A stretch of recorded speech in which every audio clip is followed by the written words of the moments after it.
Hello, David. Good morning. Thank you for your interesting questions, which deal with questions. So, does the text of the Zhouyi include questions? Yes, David. And no. It, it it depends on how you look at the text and especially how you translate it. But more about that later. You will find translations in which certain lines are translated as questions. And there is, as far as I know, but I might be wrong, when you asked this, when I saw your question, I was reminded of one character which is very often translated as a question. And this actually relates to your second question. If the Zhouyi contains questions, how are they indicated, identified in the text? Well, there's one character which came to mind when you mention questions, and this character is almost always translated as a question, and that's the character. Ge.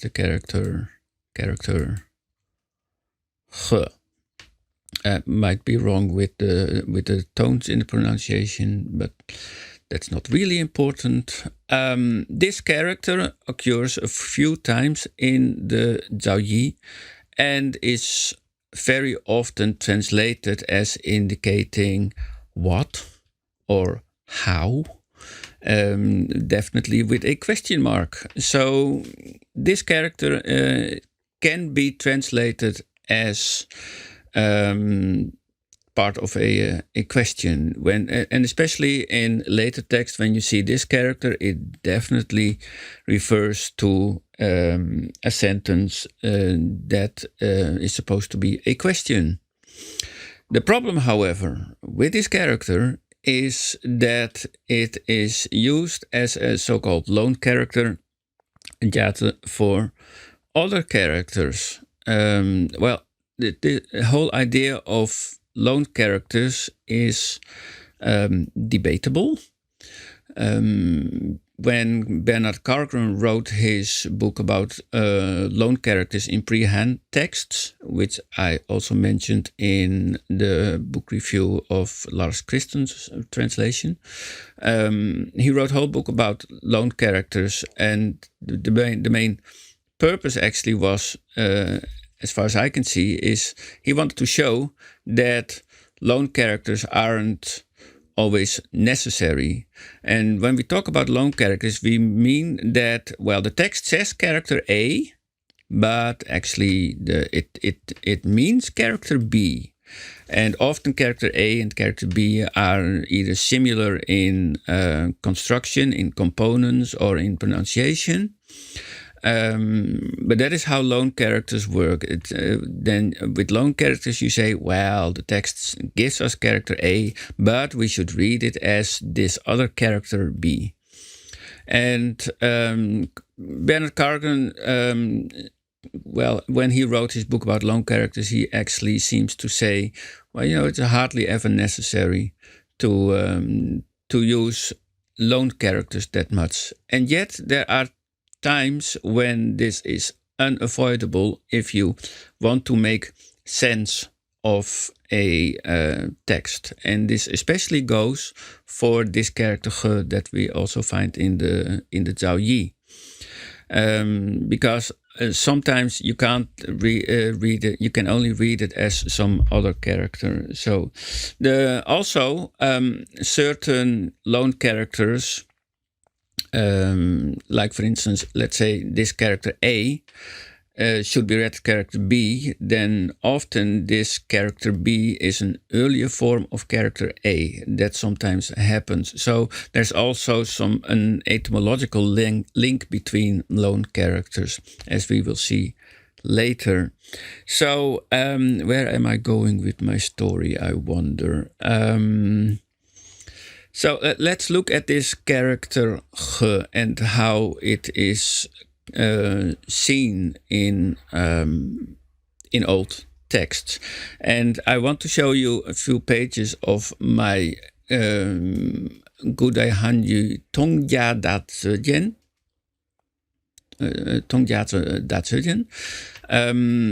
which is one of the few loan character dictionaries. So this is a dictionary which tells you, well, we have this character, but in these texts it is often read as another character. And that is actually what Tongjiazi means. I'll get my magnifying glass. And there are a few of these dictionaries which talk about Tongjiazi, which are in our Western language translated as loan characters. And I looked up the character ge that we find in the Zhouyi. So let's see what we have here. It actually starts there. That is where the character is going to be explained. And you see immediately that it is given the pronunciation ke, and it says it has to be read as ke. And ke means be able or can, that you're able to do something, or you're able to I think that's actually to do something, and you're being able.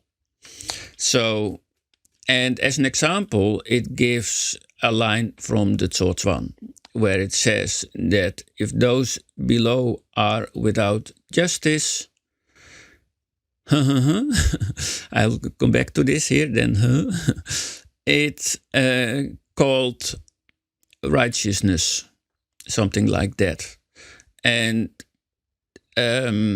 this would be probably one of those examples of which Cargren would say, well, it's not at all necessary to read this character ge as ke, being able to.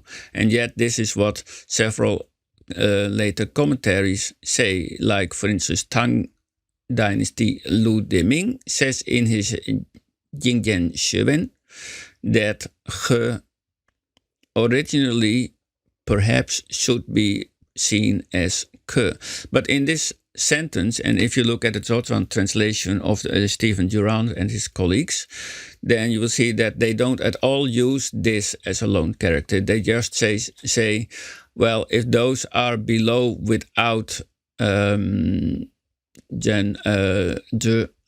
righteousness, then how can it be called justice?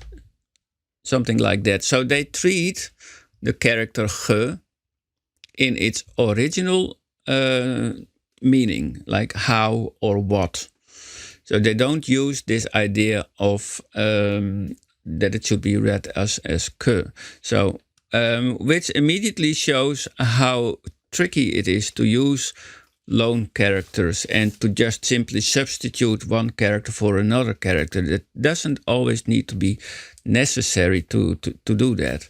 Well, and it's also used as a loan character for ge river, and as an example it says, well, that's in the area dictionary. We have a few other uses of ge being read as an other character. It's being read as ge, as meaning combine or with. But all these are not really important for our purpose. What is interesting for us, because we will see more about this later, is the reading of ge as in this character, which means to carry stuff on the back.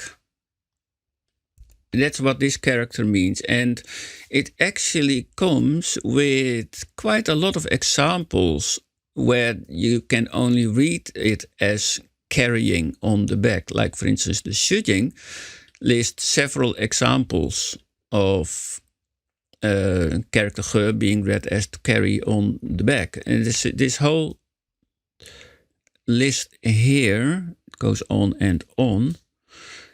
Can actually quite a lot of examples where this character should be read as to carry on the back. So otherwise said, there's a strong case for reading the character ge in the Zhouyi as that it is also possible to read it as to carry on the back. As an option, I mean. That is an option, considering that other old texts also read it like that. And there is at least one case in the Zhouyi where this definitely should be read as that. And we will see more about that later. So it's also read as other loan characters, like here it's being read as to scold someone, criticize, scold.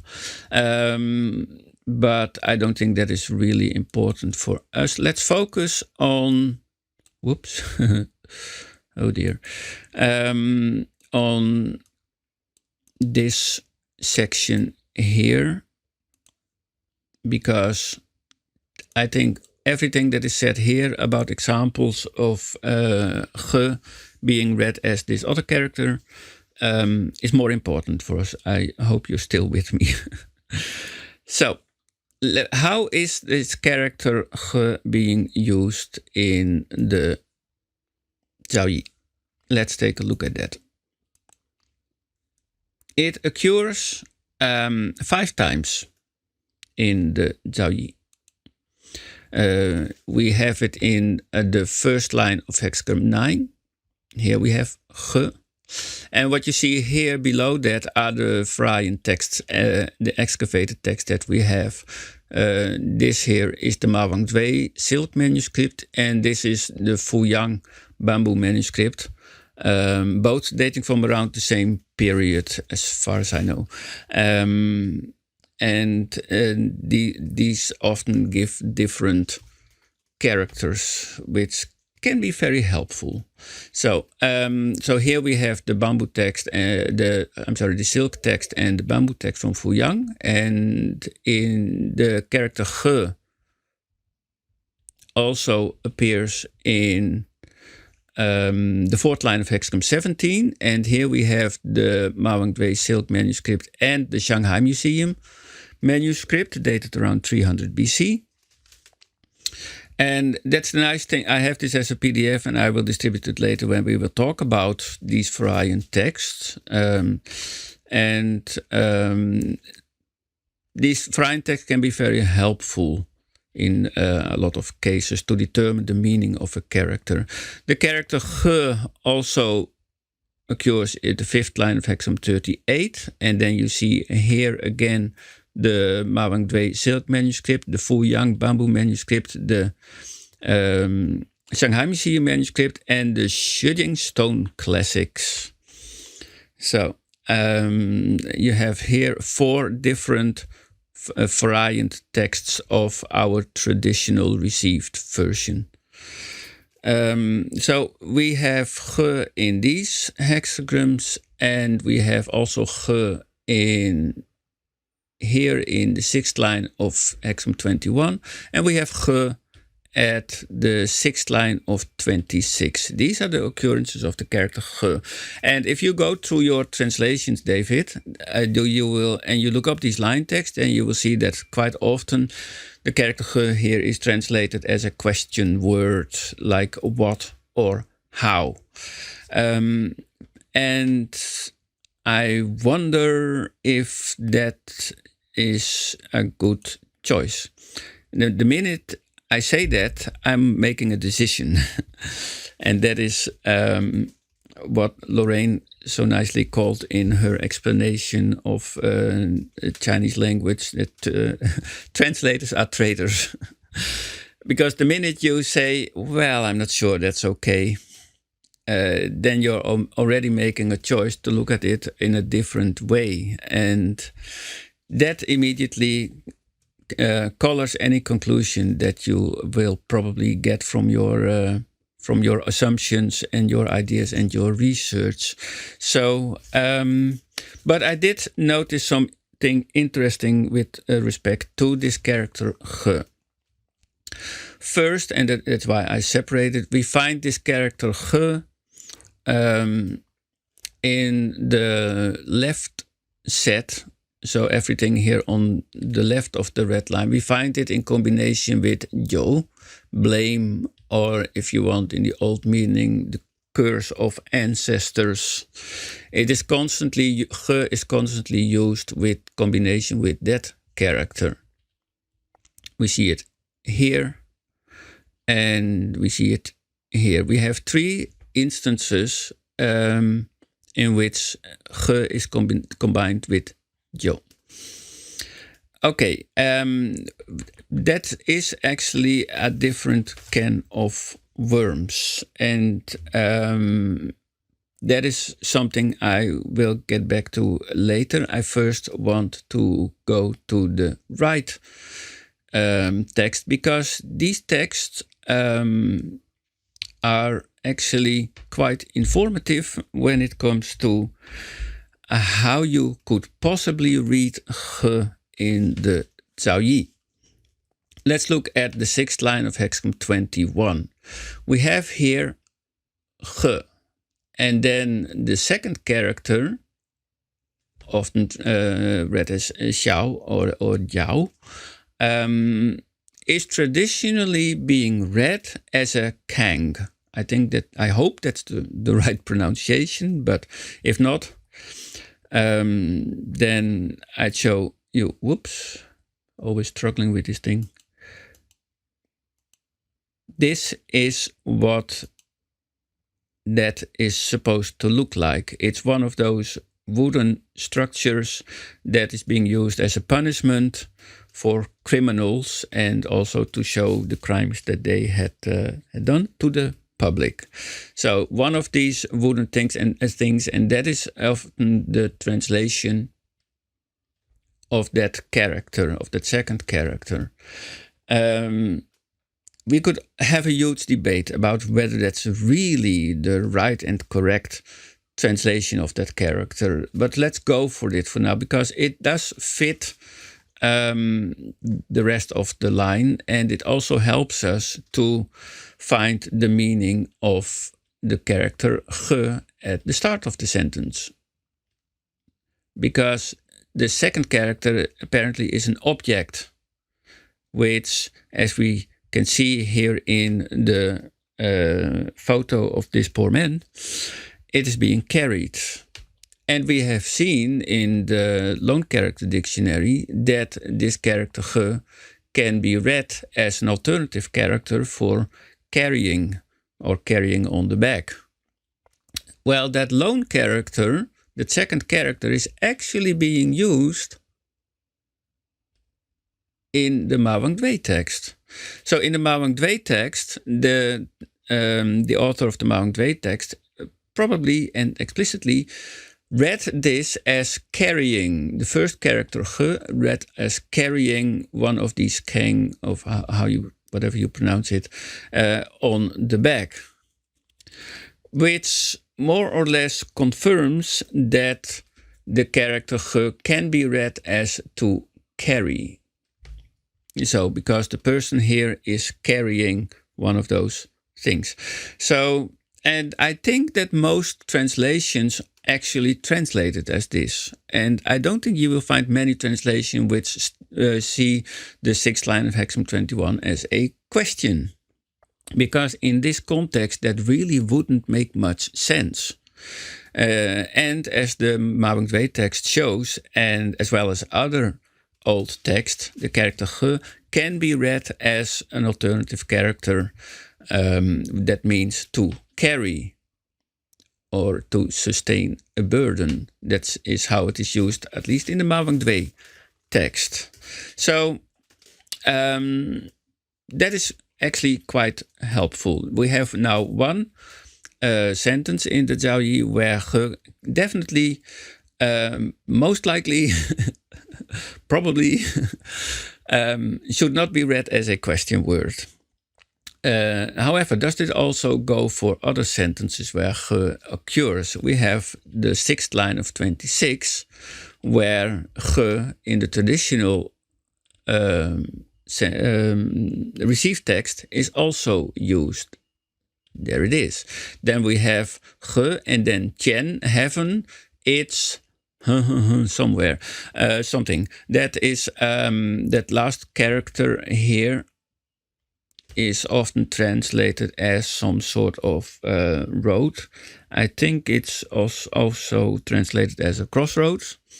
I think that's from the Zhouyi dictionary, actually. And I must say, this is a sentence that has always confused me because it didn't make much sense, especially when you translate it as a question, then it doesn't make any sense at all to me.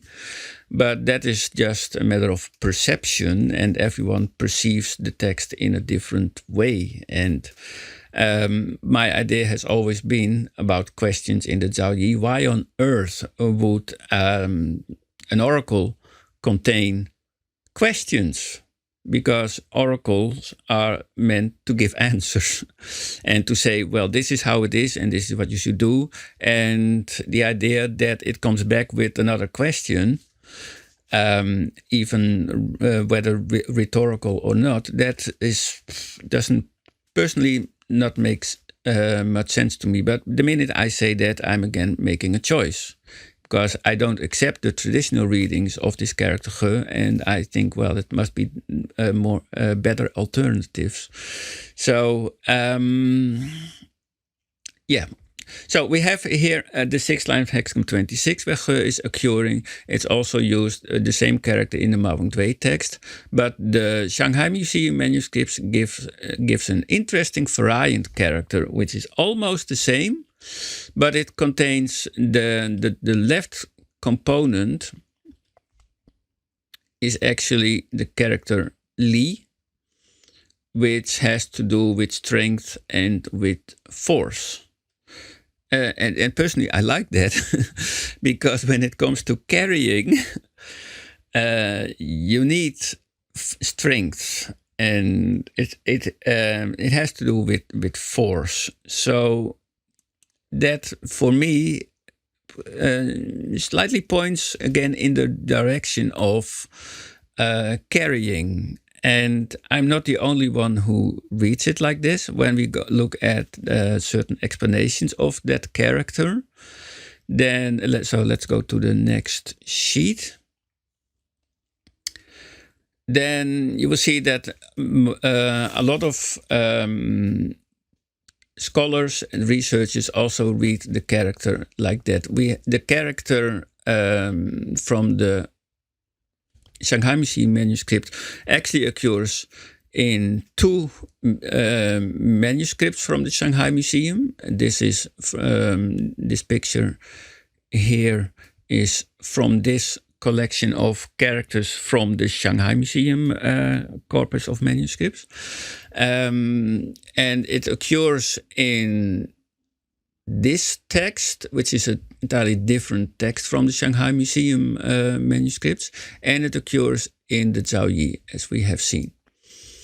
And here the explanation says it's from li, as we have seen, strength, force, and ke is being used as the sound, but it should be read as this character. Is it helpful if I'm going to zoom in, I wonder? One moment. Where is my magnifying glass? I say magnifying glass. Yeah, that should actually be helpful. There we are. So it says that it has to be read as this character, which is a variant character of this character, which we have also seen in the Mawang Dui manuscript with the other line text, which means to carry on the back. And that is how most scholars say you should read the character ge in this sentence as well, to carry. I mean, am I correct about it? Let's see, I should have the explanation here. As you can see, this is completely improvised. Yeah, Pu Maozhou says here, and he was one of the first to examine the Shanghai Museum manuscript. Pu Maozhou says that this character from the Shanghai Museum manuscript, he says it also occurs in the Baoshan manuscripts from around 300 BC, where it also is read as this character, which means to carry. And that is also what is said in an old rhyming dictionary, says that this character is the same as this character, which means to carry, which is the same as this character that we find in the Zhouyi. So we have here another example where the character ge can be read as to carry, possibly can be read as to carry. But what is being carried here? That's the question. You can't carry heaven's road, because that is what this part means, Tianzi, and then I can't recall the pronunciation of that last character, but there's this idea of a road or some sort of highway, maybe, I don't know. You can't really carry that. So that doesn't really make much sense, but what is interesting is that the Mawang Dui text has a slightly different character here. It is almost the same as the character in the received text, but it omits the outer part, which is actually this character Xing. You see that surrounds the character in the received text, and which has to do with movement and often with roads, etc. But that component is missing in the character from the Mawang Dui text. And we will talk more about that later, because we can use that with our explanation of the character in the Shanghai Museum manuscript, because the Shanghai Museum manuscript gives a completely different kind of character. That character is a completely unknown character, and the first time I saw it, it reminded me of this. I'm sorry, can't help it. But I thought it's a weird character. It looks almost like the nose of a cat. But, well, that's not really relevant. But there are scholars who explain this character in a very interesting way. And they also use the Mawang Dui text for that. Let's get my magnifying glass again and see if I can fit it all on the screen. And otherwise I need to scroll. Here we go. Because then we're actually talking about the explanation here. You see that the character from the Shanghai Museum manuscript, which is actually quite obscure, this character here, that they chose to transcribe it as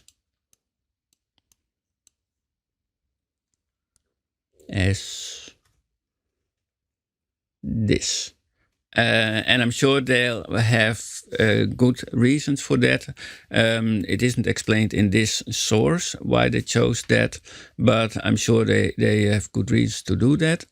And they say here, at least the author here, Gao Naifang, says here that the character is still being studied, but perhaps it is a kind of weapon. Why does he say that? Well, the Mawang Dui text, as we have seen, uses this character, which probably should be read as a kind of weapon. And as an example of a text where this Mawang Dui character can be read as a weapon, they refer to the Zhouyi, the ancient book of histories, here, where it says that one person is wearing a cap and carrying this character that we see in the Mawang Dui text. And James Legge, he translates this line as these last two characters as oh, that doesn't work when you have magnifying on, holding a pointed weapon. A pointed weapon. So, well, no idea what kind of pointed weapon that would be, but we do have here an example where the character from the Mawang Dui variant text is being read as a weapon, and here it is being hold that weapon, which you could say, well, holding a weapon is maybe the same as carrying a weapon. So what we have here with the, if we combine all that we know about this character, about what we know now about Ge, and now with this strange character, maybe the line should be translated as carrying heaven's weapons. And I know this is a completely different translation from how it traditionally is translated, but it doesn't. At least it sounds better to me than translating it as a question. And also a lot of early commentators, I believe Kong Yingda from the Tang Dynasty, also say that this character should be read as to carry. So this is not really an extremely new idea to read the meaning of carry in this line, but combined with what we know about this strange character from the Shanghai Museum manuscript and the Mawang Dui manuscript, I think it makes a little bit more sense to read it as to carry heavens, because the character Zhe is possessive, means heaven's weapons. So, which Chen might also maybe refer to the emperor, or maybe the mandate of heavens, maybe it's related to that, I don't know. But this is how you can read the character Ge in these lines. Well, let's go back to how this all started, and let's go back to the sheet where I have all the examples of Ge in the Zhouyi, because we have talked about the right two lines now, where it is plausible that the character Ge should not be read as a question word about, should not be read as what or how, but as the meaning of to carry, on, preferably on the back. Is it possible to read it like that in the lines where we have it combined with Zhou? Well, when we look at the bamboo manuscript, the Shanghai Museum bamboo manuscript, we see that it uses Ke instead of Ge. So we see it also here. And we don't have the Shanghai Museum manuscript for the first line of Hexacom 9. It's missing here.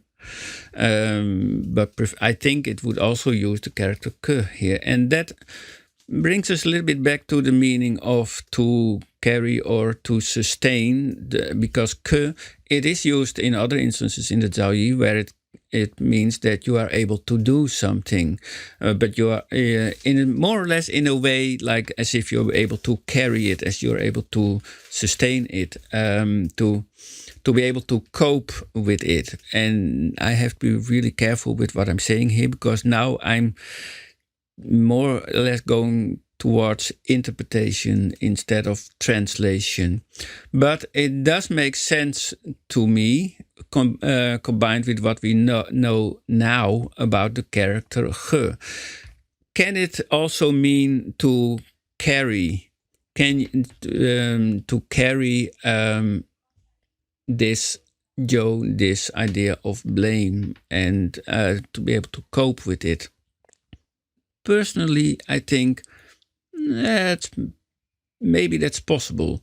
So that this line here also carrying its blame, carrying in the way of being able to cope with it, being able to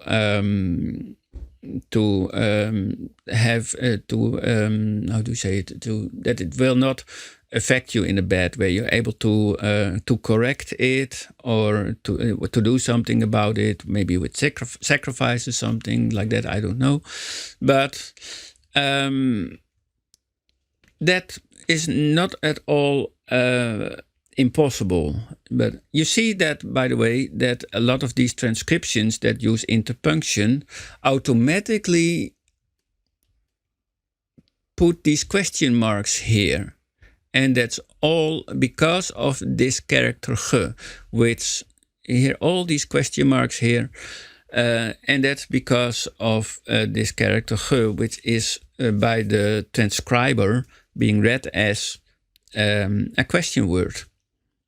So that is the danger of interpunction like this, because when you read this, you're automatically inclined to read it as a question. So don't do that, because as we have seen, there's a chance that you shouldn't at all read it as a questions.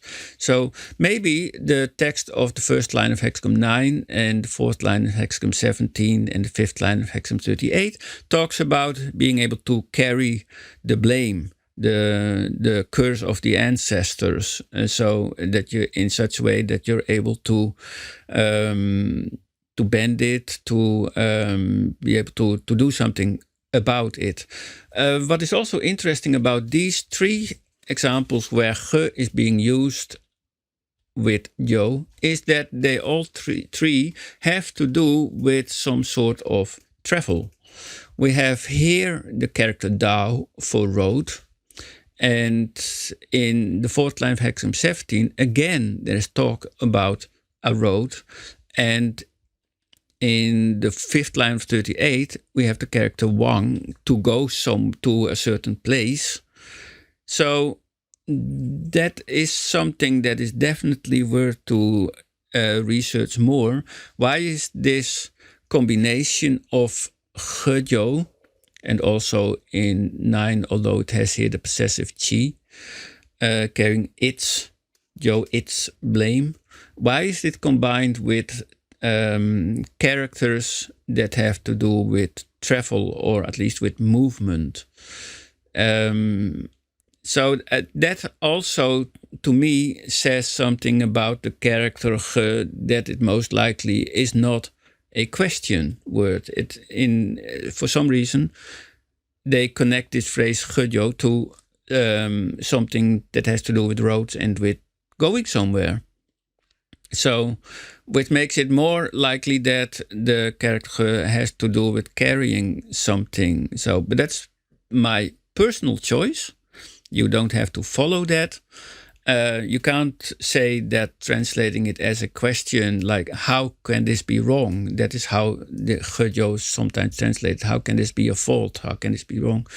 You can't say that such a translation is wrong, but I'm inclined to take a different route here and to translate. I'm inclined now to read ge as mainly as to carry something.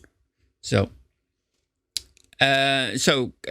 getting back to your questions, are there questions in the Zhouyi? Well, this is for now the only question word that I can recall from the Zhouyi. I can't recall any other question words, but as we have seen, a question word does not necessarily have to be a question word. So So, are there questions in the Zhouyi, David? You decide. But I think I have shown how I look at it, and I've shown my point well. You also asked, can the text be seen as questions, as well as statements or sentences, like example hexagon 40, having nowhere to go, or have nowhere to go, question? Can text be seen as questions, as well as statements or sentences? They cannot be seen as questions, David, unless it's explicitly stated as a question. But as we have seen now, I don't think there are questions in the Zhouyi. But a question is only a question in Chinese when it's explicitly stated as a question. And there are other words in classical text that turn a sentence in a question, either a rhetorical question or an actual question. We don't find these in the Zhouyi, as far as I know, but I might look further into this.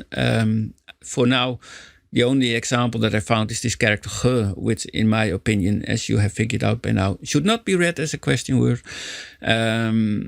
But you can't turn questions in sentences in the Chinese Zhouyi into questions without serious consequences, because when it isn't a question, you can't make it a question. The same, by the way, goes for if.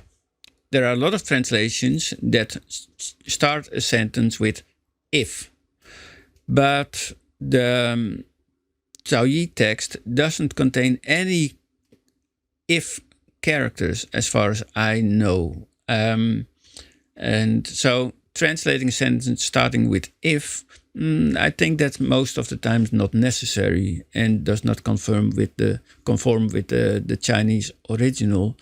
There is no if in the Zhouyi, as far as I know.